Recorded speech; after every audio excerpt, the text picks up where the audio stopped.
सुनो सुनो ए दुनिया के लोगों, एक बादशाह था, एक जालिम बादशाह। नहीं, जालिम नहीं, हैवान, जिसकी सल्तनत में, हाँ, उसकी सल्तनत में अगर कोई गोश्त वाला गोश्त का वजन कम करके बेचता तो क्या होता था बताओ? उसके बदन से उतना ही गोश्त काटा जाता था। हाँ, उतना ही जितना उसने कम बेचा था। ये था कानून, ये थी अदालत। और जिन कहते थे लोग, इसके पास जिन थे। इसके मिनिस्टर अपने घरों में इशारों से बातें करते थे। क्यों? क्योंकि इसे हर बात का पता चल जाता था। हाँ, हर बात। तुमने सही सुना, हर बात। वो जानता था तुम क्या सोच रहे हो, तुम क्या कर रहे हो, तुम किससे मिल रहे हो। और इसके जहन पर सिर्फ एक चीज सवार थी, बस एक। मैं हूं इस दुनिया का सबसे ताकतवर इंसान और मेरी इजाजत के बगैर मेरी सल्तनत में एक पत्ता भी नहीं हिल सकता। तुमने सुना? एक पत्ता भी नहीं। और ये पावर पाने के लिए उसने क्या किया था? उसने अपने ही चचा को मार दिया। हाँ, वही चचा जिसके हाथों में वो पला बड़ा था, इसी को इसने कत्ल कर दिया और खुद बन गया इंडिया का सबसे ताकतवर बादशाह। लेकिन रुको जरा, ये सब हुआ कैसे? तुम पूछते हो कैसे? मैं बताता हूं। इंडिया पर एक मुसलमान बादशाह की नजर थी, मोहम्मद गौरी। वो चाहता था इंडिया को किसी भी कीमत पर, तो इसने हमले शुरू कर दिए। 1, 2, 3, 4 और फाइनली इसने इंडिया फतह कर लिया। पहली बार सुनो, इंडिया पर मुसलमानों की हुकूमत शुरू हुई और अगले 700 साल तक, जी हाँ 700 साल मुसलमानों ने इंडिया पर हुकूमत की। गौरी तो वापस चला गया, लेकिन इसने अपने गुलाम जनरल को इंडिया का गवर्नर बना दिया। लेकिन जैसे ही गौरी मरा, इसी गवर्नर ने सल्तनत तोड़ दी और इंडिया की पहली मुस्लिम हुकूमत शुरू की, ममलूक सल्तनत। और इस सल्तनत का सबसे बड़ा चैलेंज मंगोल, हाँ वही छोटी आंखों वाले, इतनी स्पीड से जाते थे कि जब किसी फौज में घुसते थे इसे मिटा कर रख देते थे। और इनकी जिंदगी का सिर्फ एक गोल था, जितनी बड़ी जीत उतना बड़ा खोपड़ियों का मीनार। तुमने देखा है कभी खोपड़ियों का मीनार? नहीं ना, वो बनाते थे। वो जुनून थे, वो तूफान थे। उसी वक्त 2 भाइयों ने फौज ज्वाइन की, जलालुद्दीन और इसका बड़ा भाई। ये दोनों तेजी से तरक्की करने लगे। लेकिन एक दिन जलालुद्दीन का बड़ा भाई अचानक मर गया और रह गया इसका एक छोटा सा बेटा, जिसे जलालुद्दीन ने खुद पाला। और जब वो बड़ा हुआ तो जलालुद्दीन ने अपनी बेटी की शादी उसी से करा दी। उस लड़के का नाम था अलाउद्दीन खिलजी। अलाउद्दीन अपने चचा के साथ आर्मी में शामिल हुआ। चचा मिनिस्टर ऑफ वॉर बन गया। लेकिन एक दिन ममलूक सल्तनत का बादशाह बीमार हो गया और उसके 3 साल के बच्चे को सुल्तान बना दिया गया। सल्तनत कमजोर हो गई तो जलालुद्दीन ने इसे हटाकर खुद दिल्ली का सुल्तान बन गया। लेकिन यहां से अलाउद्दीन की जिंदगी का टर्निंग पॉइंट आ गया। क्यों? बताओ क्यों? क्योंकि इसकी बीवी इसे हर वक्त जलील करती रहती थी और कहती थी, तुम्हारी औकात क्या है? मैं शहजादी हूं और तुम एक मामूली से आदमी। तुमने सुना? अपनी बीवी से जिल्लत। ये थी अलाउद्दीन की जिंदगी। एक दफा काड़ा नाम का इलाका, वहां के गवर्नर ने बगावत कर दी। सुल्तान ने फौज भेजी। अलाउद्दीन ने सुना तो वो भी एक मामूली कमांडर बनकर फौज में शामिल हो गया और फिर जंग शुरू हुई। अलाउद्दीन फ्रंट लाइन पर बहादुरी से लड़ रहा था, इतनी बहादुरी से कि सुल्तान जंग जीत गया। सुल्तान इतना मुतासिर हुआ कि इसने अलाउद्दीन को इसी इलाके का गवर्नर बना दिया। काड़ा का पूरा कंट्रोल अब अलाउद्दीन के हाथ। लेकिन वो टेंशन में था, ना पैसे थे, ना फौज, ना घर में इज्जत। तो उसने सुल्तान से बगैर पूछे पास वाले सूबे पर हमला कर दिया और जंग जीतकर इसे सोना और पैसा मिल गया। इतना सोना, इतना पैसा, लेकिन सुल्तान को पता चला। उसने बड़ी फौज भेजी काड़ा की तरफ। अब अलाउद्दीन जानता था इसकी खैर नहीं, क्योंकि सुल्तान इसे कभी माफ नहीं करेगा। लेकिन सुनो चाल। अलाउद्दीन ने अपने भाई को सुल्तान के पास भेजा और कहलवाया, अलाउद्दीन शर्मिंदा है, बहुत शर्मिंदा। अगर आप इससे नहीं मिले तो वो खुदकुशी कर लेगा। सुल्तान ने कहा, तुम पीछे से आओ, मैं खुद कश्ती में मिलूंगा। वो कश्ती में गया। अलाउद्दीन इसके पांव में गिर गया। सुल्तान ने उसे उठाया, माफ किया, गले लगाया, और यही सिग्नल था। अचानक पीछे से एक फौजी ने सुल्तान पर हमला कर दिया। सुल्तान जख्मी भागने लगा, चीखा, ऐ जालिम, ये क्या किया तुमने? फिर दूसरे फौजी ने इसे मार दिया और इसका सर काट कर पूरे इलाके में फिराया, और अलाउद्दीन ने खुद को इंडिया का नया सुल्तान डिक्लेयर कर दिया। लेकिन दिल्ली पर कब्जा मुश्किल, बहुत मुश्किल। वहां के लोगों ने मानने से इनकार कर दिया। तो अलाउद्दीन ने एक प्लान बनाया। इसने रास्ते में ऐलान करवाया, जो भी मेरी फौज में शामिल होगा इसे पूरे साल की एडवांस सैलरी मिलेगी। और क्या हुआ? इसकी फौज 1 लाख से भी ज्यादा हो गई। फिर इसने तोपों को सोने से भरा और दिल्ली की तरफ फायर किया। कहा जाता है उस दिन दिल्ली में सोने की बारिश हुई। लोग सुल्तान के मरने का गम भूल गए।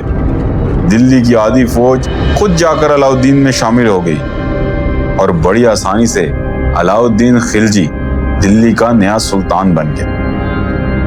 अब जब वो इंडिया का सबसे बड़ा बादशाह बन गया और दिल्ली अमीर हो गया और लोग खुशियां मना रहे थे, ठीक उसी वक्त सबसे खतरनाक चैलेंज सामने आ गया। मंगोल, आधी दुनिया पर हुकूमत करने वाले मंगोल। उनकी नजर इंडिया पर पड़ी और इंडिया को उस वक्त सिर्फ एक बादशाह बचा सकता था, अलाउद्दीन खिलजी। तो उसने क्या किया?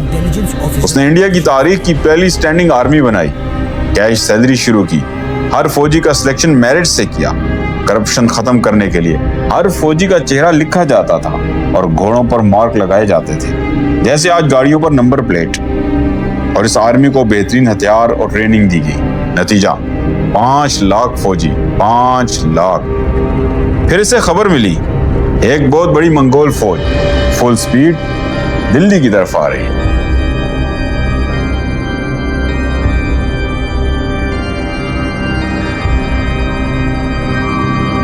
अलाउद्दीन ने तैयारी शुरू कर दी। उसने अपनी फौज को 3 हिस्सों में तकसीम किया। दरमियान में खुद, एक तरफ जाफर खान, दूसरी तरफ इसका भाई। जंग शुरू हुई। जाफर खान ने बगैर ऑर्डर के हमला कर दिया और मंगोलों को मारने लगा।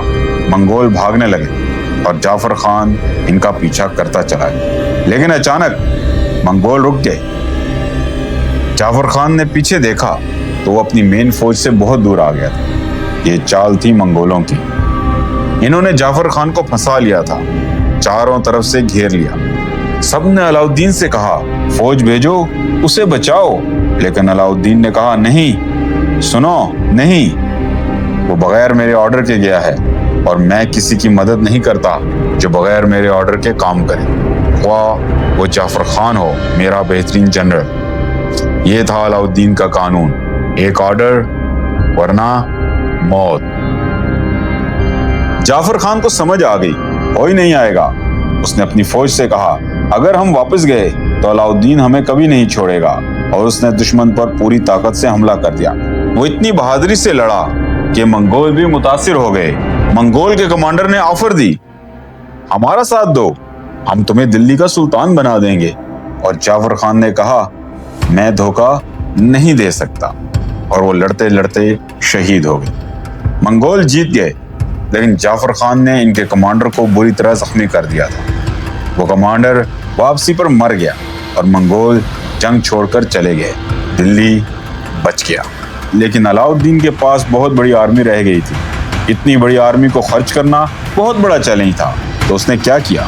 उसने दुनिया की तारीख का नया इकोनॉमिक सिस्टम बनाया। घोड़े से लेकर सुई तक हर चीज की कीमत खुद कंट्रोल करने लगा। सरकारी गोदाम बनाए, हुक्म दिया कोई बिजनेसमैन खुद सामान स्टोर नहीं कर सकता। हर सुबह सरकारी गोदामों से सामान लो और बेचो और सामान लाने के लिए सरकारी ट्रांसपोर्टर रखे। नतीजा, आम फौजी और गरीब लोग अय्याशी की जिंदगी गुजारने लगे। लेकिन कुछ अरसे बाद करप्शन शुरू हो गई तो उसने इंडिया की पहली इंटेलिजेंस एजेंसी बनाई, जैसे आज रा और ISI हैं। हर मार्केट के लिए कंट्रोलर मुकर्रर किया। वो हर रोज दुकानदारों के रजिस्टर चेक करता था और सुल्तान को रिपोर्ट देता था। उसने कंट्रोलर पर नजर रखने के लिए इंटेलिजेंस ऑफिसर और उस ऑफिसर पर नजर रखने के लिए सीक्रेट जासूस, जिन्हें कोई नहीं जानता था। एक दिन सुल्तान ने एक छोटे बच्चे को मार्केट भेजा। उसने गोश्त खरीदा, महल आया। सुल्तान ने कहा, इस गोश्त का वजन चेक करो। वजन कम था।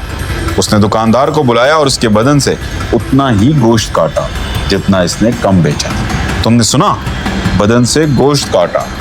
बिजनेसमैन इतने डर गए कि वो लोगों को ज्यादा सामान देने लगे, कहीं कम ना हो जाए वरना हमारा गोश्त कटेगा। और दिल्ली में इतनी सस्ती चीजें मिलने लगीं कि लोग भूल गए कि महंगाई क्या चीज है। लेकिन एक दिन कुछ लोग दरबार में आए, कपड़े फटे, जिस्म से खून निकल रहा था। अलाउद्दीन ने पूछा, तुम कौन हो, क्या हुआ? इन्होंने कहा, हम बिजनेसमैन हैं, बहुत दूर से आए हैं, लेकिन आपकी गेट में डाकुओं ने लूट लिया, हमारी औरतों को अगवा किया।